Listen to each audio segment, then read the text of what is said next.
Hi, welcome to JFS Altius Farms. We're going to give you a tour from the outside in of this beautiful rooftop greenhouse. And if you look here, what you're going to see is a greenhouse that was built on top of a building specifically designed for this greenhouse. So you're going to see glass, which we normally wouldn't use for a greenhouse, that's there for visual, because we wanted to make sure that the community felt a part of this and they could see what's going on upstairs. You'll also see some vents that are open there. This is a naturally ventilated greenhouse. So what happens is that the sidewall vents drop, the roof vents open, and then air is allowed to come in and out the top to keep things cool in that greenhouse. You're also going to see a weather station on the top. That weather station is detecting weather conditions on the outside of the building, things like temperature, humidity, and airflow, and it's sending those signals into the greenhouse controller, and it's matching with the control systems in there too to see what's going on the inside of the greenhouse for temperature, humidity, and airflow. So it's a pretty middle-of-the-road technology greenhouse, and that's pretty much what it looks like from the outside. Let's go take a look at the inside. Okay, now we're on the inside of the greenhouse, and you'll notice when I came through the door, I stepped through a foot bath, and those foot baths are really, we have 2 of them in the greenhouse, and they're intended to kind of get all of that dirt off of your shoes before you walk into this controlled environment. I also mentioned when we were outside a little bit about the control system. This is a Wadsworth control system, and what it's doing is it's controlling from those sensors I mentioned. It's going to control when the heaters come on, when the fans or the foggers come on to keep the humidity up, to open a roof vent or a side vent or close a shade curtain, or to provide the nutrients that the plants need on a regular basis. So it's a pretty automated system, and we need to have human intervention in this too. There's no substitute for having somebody look at something and make sure that it's operating right. So we're going to walk into the greenhouse now. We're passing through the processing room, and this is where we do some of our packaging and have our team meetings. We do cleaning and washing of dishes. We have a cooler here where we have all of our greens before they go out for delivery. So let's take another pass through here, and I'll show you through to the greenhouse. And if you were on this tour right about now, you would feel the temperature. It's probably about 72 degrees in here. The humidity is about 50 or 60%. There's a nice whoosh from the fans, a lot of good airflow. And you know, the rule of thumb is that plants like what people like. So if we're comfortable in here, the plants are comfortable. When it gets really hot or really cold and we're feeling it, we know the plants are too, and we can make some adjustments to accommodate for that. So a little bit about these towers. You're going to see 345 of these in the greenhouse, and they are tower gardens, and they're a commercial growing system in about 300 farms across the US right now. We like them because they're pretty easy to use, and they grow excellent greens. So here I'm going to take you through the process. Plants drink their food, so we mix macronutrients and we mix micronutrients, and then we pH balance that water, and then it goes into this main tank.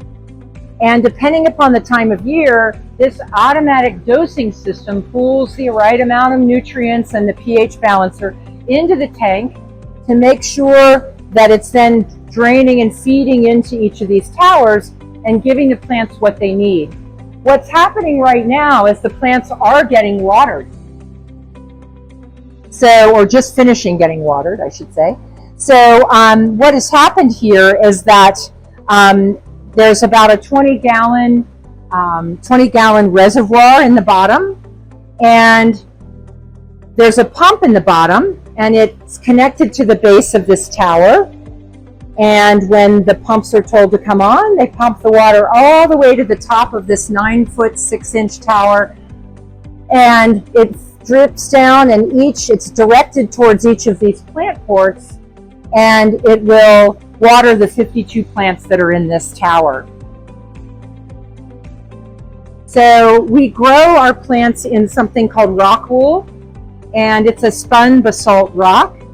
And we plant a seed in here. In this case, we've planted a red romaine lettuce seed in here, and it's gone through our nursery process, and after about 10 to 14 days in the nursery, it comes here, and it lives in here for about 30 days. And then we harvest it, clean it, and we transplant it right away. So we try to keep everything on a really defined cycle. We track all of the data about the plants. We know when it was seeded. We know when it was transplanted. We know when it was harvested. How many pounds did we get off this tower? And were there any problems in that growing cycle? Were there pests, or did we see a smaller yield than we want to see normally? So we track all of that data so we can make better growing decisions as a farm. So now what we're going to do is we're going to take a little cruise down here and look at the 16 different varieties of plants that we grow in this greenhouse. And to your left, you're going to see some romaine. We grow a couple of different varieties of romaine here. And we locate our plants generally where they grow the best. And we've learned that over time. We know that romaine really grows well on this south wall. We know that arugula really grows well on the east wall. So we've kind of concentrated those crops where we know that we'll have the most success with them. So we're going to come down here, and you might have picked up that there are two different kinds of towers. One is a high density tower, so it has 164 plant ports, and then the one that I showed you earlier that's also over here has 52 plant ports. And we like to grow lettuce in the lower density towers because lettuce needs room to grow. So any plants that need space, we put them in the lower density towers. Plants that don't need as much space, like arugula, this is baby arugula here, we put this in the higher density towers. This is a mature arugula plant right next to it, or a tower right next to it.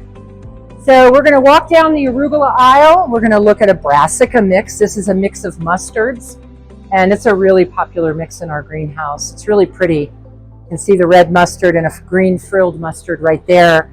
And there's some juvenile, young plants here, a little bit more mature, younger, and really mature. So by Monday, when it's time for harvest, these will be quite big, ready to go.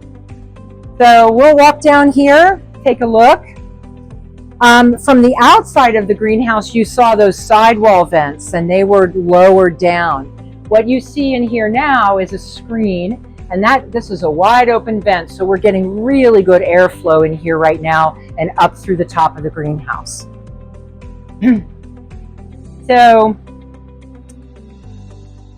the next aisle that we're going to look at, it will be a lettuce row. We'll take a quick spin down there so you can take a peek at the different varieties of lettuce that we have. Before we head down that aisle, let's take a look at chard. This is a rainbow chard. One of the things that's really interesting about this chard, and I'll see if I can make it through the jungle here, is that depending upon the color of the stem, you will get the same color root. So red stem, red root, yellow stem, yellow root. So it's an interesting thing. It was a surprise to us too when we first started growing this. Get in there. Got to make sure the clip stays in. There we go. So we're going to come down here. We've got some Lolo Rosso lettuce, some more Lolo. This is a red butter, a very young plant that probably just went in a few days ago. So that's about the size we look for when we put them into transplanting. And this is a bib. Everyone recognizes this Rex bib. And this is a Mir variety. It's really good for sandwiches, very crunchy. You can see it's a nice, big, solid head of lettuce there, nice. And I think that's about it for this row. Most of them are just lettuces from this point on. So we'll kind of spin around here and get you back.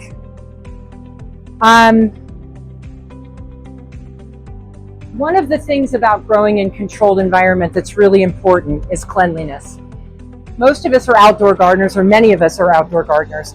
And we know we spend so much time pulling weeds all of the time, and it's just it's a necessary thing that you must do. In the greenhouse, you don't have the weeds, but we have to clean. So we're always keeping the floors clean, we're keeping the tops of the towers clean. Any surface that we use to package and process the plants has to be both cleaned and sanitized for food safety reasons. So we're going to come over here, we're going to look at some pretty kale. This is a young, kind of a frilled kale called KX1. And we're going to look at them. This is the mature plant here of the same.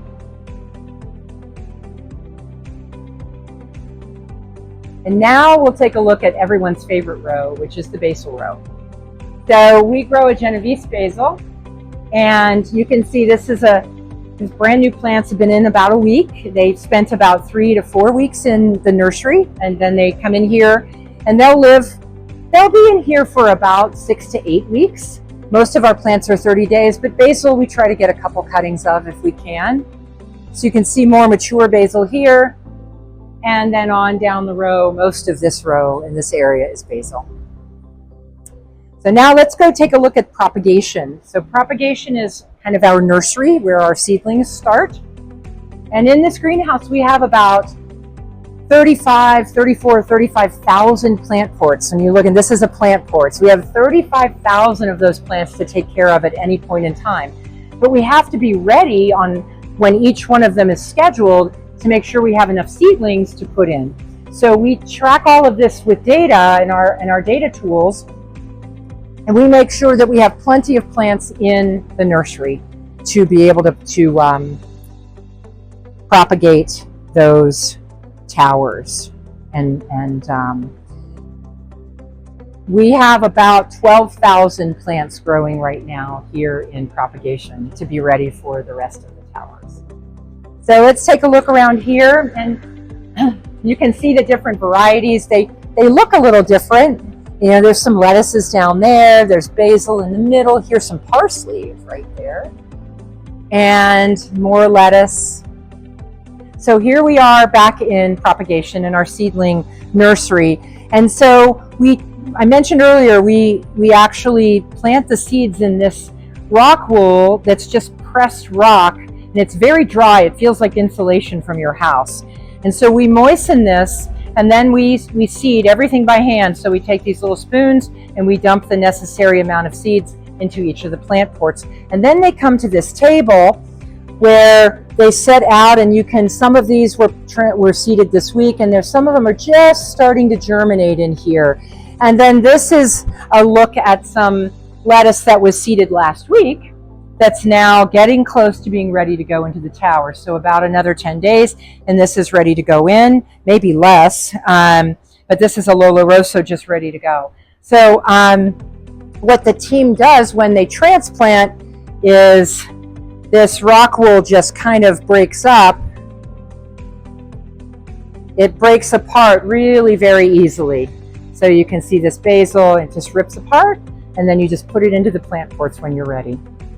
So cleaning is really important, and one of the things that we do is when a tower has been harvested, we carry the big white portion of the tower in here, the 9-foot tall piece, and we pressure wash it. So we don't use any chemicals, we just use the force of water, and it cleans all of the roots and other debris and mineral deposits off of the towers, and then they go right back in to production. So we clean the tubs out, we clean the pumps, and it goes right back into production. But these pressure washers and the shop vacs and some of those things are the tools of the trade, and it's just very important that we pay attention to this part of the business to make sure our food is safe. So if I'm a harvester at JFS Altius Farms, when I come in the morning, I grab my bucket and whatever scissors I'm going to use for the crop that I'm going to use, and I come in and I look at something called the board. And on the board, over on the left-hand side, we have the name of our customers and what they are actually what they've ordered for that day. And then we will look over at the crops. So what Matthias is writing up here is a little bit about the heads towers that will be harvested for Monday. And we have romaine and Mir and Lola Rosso and Rex, some of those varieties I talked about earlier. Each tower has a number. So we have 6 arugula towers that are coming down to give us the poundage that we need. We have brassica, we have some of the other crops that I mentioned earlier. So if I'm a harvester, I pick my tower and then I go to that tower and I harvest. So I'm going to pull this port out, I'm going to cut it, I'm going to put the plants in my bucket here, I'm going to fill this up. The tower then gets ready for cleaning. I come over here, I weigh it, I pour it in here to our rinsing bath and I wash it. And then we spin it in a commercial grade salad spinner. And so we try to get that extra water off that we've rinsed the product with. And then it goes from that point on to, and we have 3 of these stations, it goes in from that point over to here, which is packaging. So this is a very, very busy place during the week. We have people packaging here, weighing and packaging and labeling here, and then the products go straight into the processing room, into the cooler, and out for delivery. Most of our products are delivered the same day. Sometimes we have customers that want their product early in the morning, so we'll harvest it the day before for delivery the next morning. So we try to be a just-in-time organization here as far as harvesting and getting our delicious product, nutritious product, out to our customers. Thank you for joining.